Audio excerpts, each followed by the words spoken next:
प्रिय बच्चों, आज हम लोग रहीमदास के दोहे को पढ़ेंगे। 7 हम लोग पढ़ लिए थे, 8वां दोहा चलिए देखते हैं। आइए। प्रीतम छवि नैनहि बसी, पर छवि कहाँ समाए, भरी सराय रहीम लखी, पथिक आप फिर जाए। प्रियतम यानी परमात्मा रूपी छवि, हमारे प्रिय रूपी जो छवि, जो हमारा सबसे प्रिय है, उसकी छवि हमारे नेत्रों में, नैनों में, नैनहि नेत्रों में बसी हुई है। पर छवि, दूसरी छवि कहाँ समाए। जब हमारे नेत्रों में हमारे प्रिय की छवि बसी हुई है तो दूसरी छवि कहाँ से आएगी। ठीक है, यानी कि हम भगवान कृष्ण को देखते हैं तो राधा जी कहती हैं कि जहां जहां मैं देखूं हे कृष्ण, वहां वहां दिखाई दो, बाकी कुछ न दिखे मुझे, ऐसा कहती हैं। तो कृष्ण के अलावा वो कुछ देखना ही नहीं चाहती हैं। यानी एक छवि उनकी आंखों में बसी हुई है, परमात्मा रूपी, कृष्ण रूपी छवि उनके नेत्रों में है, तो दूसरी छवि उनकी आंखों में कहाँ से आ सकती है। जिस प्रकार से भरी सराय यानी भरी बाजार को देख करके रहीमदास जी कहते हैं, पथिक यानी राहगीर वापस लौट जाता है। भरी बाजार को देख करके रहीम कहते हैं कि पथिक जो राहगीर होता है वह वापस चला जाता है, कि बाजार में भीड़ थोड़ी हल्की होगी तब जाएंगे, ऐसा कहता है।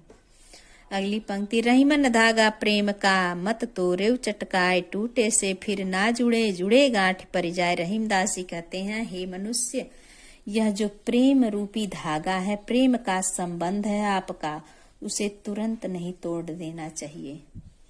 बहुत ही जल्दी से अपनी मित्रता को खत्म नहीं कर देना चाहिए। उसे पहले समझाइए, उसे पहले बताइए, अगर वही नहीं मानता है तो धीरे धीरे उसे छोड़िए। ऐसा कहते हैं कि जो धागा होता है, प्रेम का धागा अत्यंत पतला होता है, वह उसे तोड़ना नहीं चाहिए। अगर वह प्रेम का संबंध टूटता है तो दोबारा नहीं जुड़ता है। लिखते हैं, टूटे से फिर ना जुड़े, अगर टूट गया तो वह दोबारा नहीं जुड़ेगा, और जुड़े गांठ पड़ जाए, दोबारा अगर जुड़ेगा भी तो उसमें गांठ पड़ जाएगी। वह प्रेम उतना नहीं होगा, वह भाव उस तरह से नहीं होगा जो पहले हुआ करता था। एक बार पुनः देखिए, रहीमन धागा प्रेम का, मत तोड़ो चटकाए। जो आपका प्रेम का संबंध है उसे तुरंत खत्म नहीं कर देना चाहिए। उसे प्रेम का धागा, प्रेम रूपी धागा यानी विश्वास रूपी एक धागा है, विश्वास ही एक धागा बताए हैं, और उस विश्वास को नहीं तोड़ना चाहिए। अगर वह विश्वास आपका टूटा तो दोबारा नहीं जुड़ा, और जुड़ेगा तो फिर उसमें गांठ पड़ जाएगी। यानी मन में मुटाव जरूर रहता है, हृदय में तकलीफ आपके जरूर रहती है। अगली पंक्ति देखिए, कदली सीप भुजंग मुख, स्वाति एक गुण तीन, जैसी संगति बैठिए तैसो फल दीन। रहीमदास जी कहते हैं कि कदली यानी कि केला, सीप यानी जिसमें मोती होती है, भुजंग यानी सर्प का मुख, स्वाति नक्षत्र है, एक गुण तीन, एक बूंद और 3 जगह 3 कार्य होते हैं।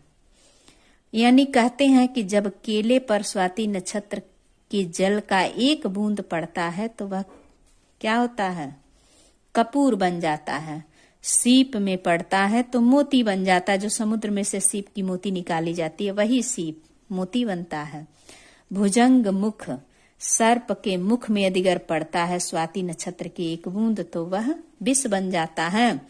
यानी स्वाति नक्षत्र के एक बूंद बारिश 3 जगह 3 कार्य कर रहे हैं। जैसी संगति बैठिए तैसो फल दीन, जैसी संगति में आप बैठेंगे वैसा ही फल आपको प्राप्त होगा। अगली पंक्ति, सरवर फल नहीं खात हैं, तरुवर फल नहीं खात हैं, सरवर पियहि न पान, कहीं रहीम पर काज हित, संपत्ति सचहि सुजान। रहीमदास जी कहते हैं कि जो तरुवर होते हैं यानी वृक्ष, वह फल नहीं खाते हैं। जो पेड़, आम के पेड़ पर फल लगता है, आम फल देता है तो क्या पेड़ ही खाता है? नहीं। कहते हैं तरुवर फल नहीं खाते हैं, वृक्ष जो होता है वह फल को नहीं खाता है। सरोवर पियहि न पान, और जो सरोवर होता है, तालाब होता है, वह अपने जल को नहीं पीता है।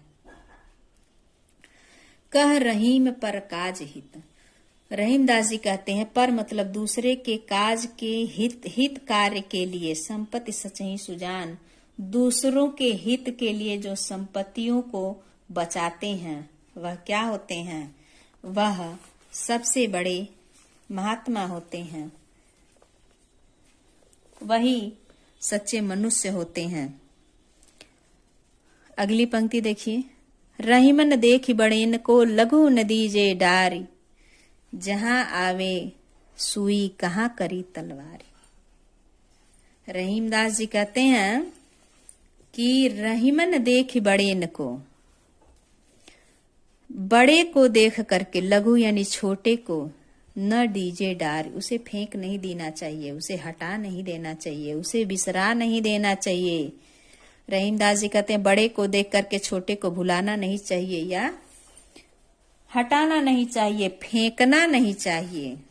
जहां काम आवे सुई का कहाँ करे तलवार। जहां सुई का काम आएगा वहां तलवार का काम नहीं होगा। जहां कपड़ा सिलना है बड़ा है तलवार, क्या सुई का काम, सुई सबसे छोटी है, क्या सुई का काम तलवार कर सकता है? नहीं। यानी बड़े के जगह बड़ा और छोटे के जगह छोटा। बड़ा देख करके छोटे को नहीं छोड़ देना चाहिए। जहां काम सुई का है वहां तलवार नहीं कर सकता।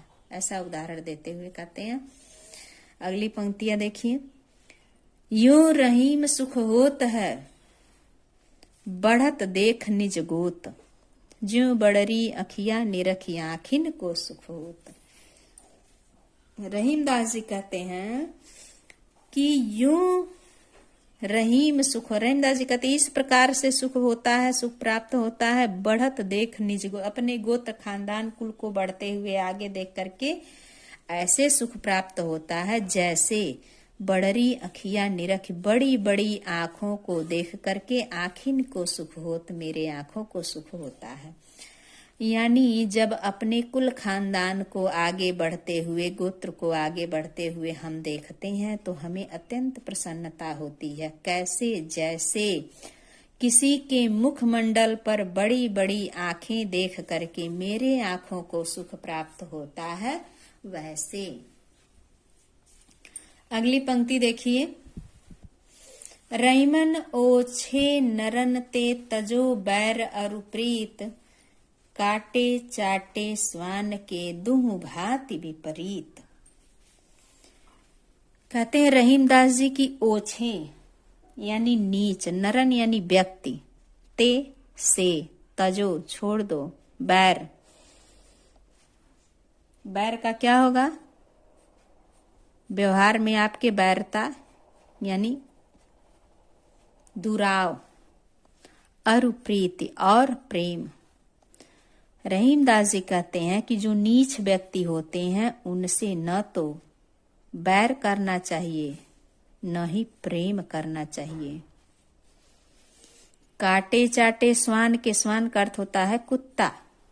दुहु भांति विपरीत, कुत्ते के काट लेने से और चाट लेने से दोनों ही भांति से आपको विपरीत परिस्थितियों का सामना करना पड़ सकता है।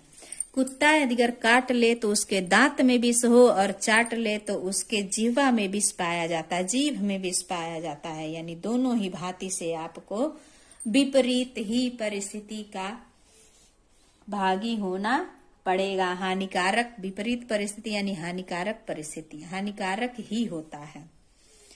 तो आपको यह वीडियो कैसा लगा? इस वीडियो को आप लोगों को बहुत अच्छा लगता है तो अधिक से अधिक शेयर करिए, लाइक करिए, सब्सक्राइबर करिए। और आप ही लोग सब कुछ हैं प्रिय छात्रों। धन्यवाद।